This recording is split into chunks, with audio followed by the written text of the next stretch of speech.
Huwag mo itulak. Sayang sana yung lakto ng tatay ko. Dami bunga. Pinutol? Luto lang na ano ba? Pinutol. Dadaanan. Hindi. Tinanggal na. Talagang maraksam siya din.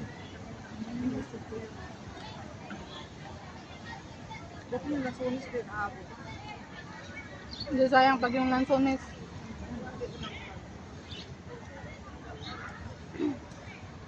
Ginawa na nanay ko.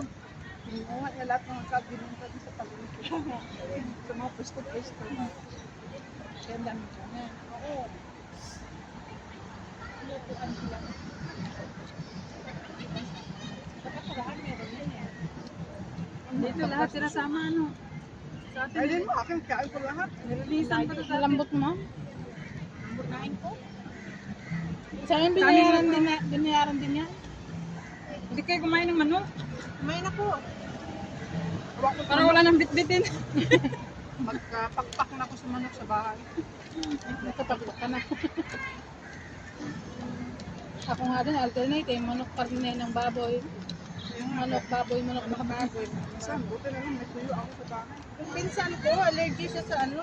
Sa Nok. Sa, hindi sa shrimp. Sa sa ano, ako din, allergy ako. ako din.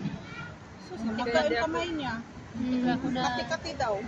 Uy, Yung pinsan ko. muntik lang ako umuwi ng kabaon. Ay, ganon? Pro nito. Allergy pala siya sa prawn. Allergy sa hindi. Gumawa ako ng time ng prawn soup ba? Allergy rin Kumain din. siya. Oo. Hindi niya alam. Pag uwi nila,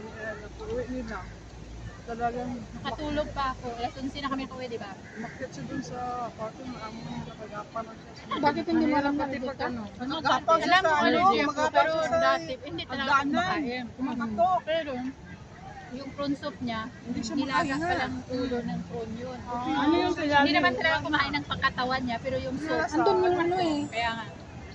Ayun, mga alas 11 umuwi kami, natulog ko. Nasaan lugar ko ba? Red rice daw eh. Makate. Parang yung katawan ko parang alam ko na parang Namamanhit siya. Oo, sumisikip pati yung mga ulo ko.